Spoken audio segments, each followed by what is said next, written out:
Okay, tropa. So, meron na naman tayo i-unbox na fragrance. This is from Lure or Lou Fragrances. Basta yun, Lure Fragrances. I don't know if I pronounced that right, but yeah. It's from Lure Fragrances. Yan, so ito na. Wag. Wagag. Spulakak, man. So, ayun, men. Lure Fragrances sent us 3 of their fragrances, which are, eto, si Victory, eto naman si The Mavericks, okay, eto naman si Aqua Breeze. I-unbox lang natin real quick. Let's go.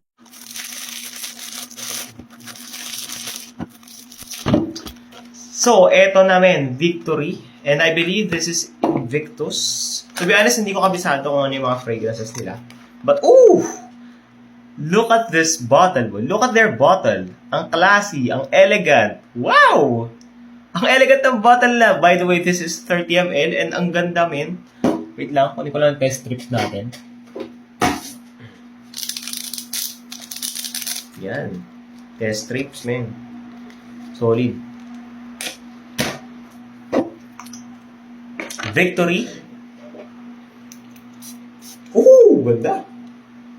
Uy, ang bangis, men! Invictus! Invictus. Initial impressions muna, pero so far, ang bango! Ang ganda nito, men! Victory. Ang galing! Wow! This is The Mavericks, and I believe this is Ultramal. Pero yun nga, katulad ng sinabi ko kanina, hindi ko kabisado pa yung mga fragrances nila. Okay.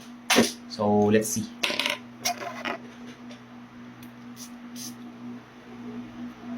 Ay! Wow! Ultramale. Ultramale talaga, men. Ultramale. Okay, next. Solid. Ang ganda ng bote nila, pre. Ang ganda ng bote, oh. Wow. Next is Aqua Breeze. Ito, Aqua Breeze. Ito, di ko to alam. And yun.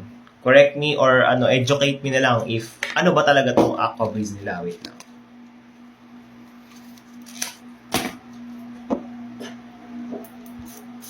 Ooh. Ooh. Para siyang... Eto, hindi ko to alam, ha. Hindi ko to alam. Uulitin ko lang. Ano to? Aqua Pro Homme or ADG? Ooh. Solid, men. Solid. Solid to, men. Solid lahat ng mga pabango nila. Victory, Aqua Breeze, The Mavericks, Ultramale. Ito naman is parang Invictus talaga. I mean, ito naman, Aqua Breeze. I don't know what that is. Pero yan, solid. Pero ang pinaka-nagustuhan ko is Victory. Amoy pagka-opening pa lang, men. Invictus agad. Thank you so much, Lure Fragrances. Sobrang solid na itong tatlong to, men. And then yun, basta, i-review natin isa-isa. Let's go.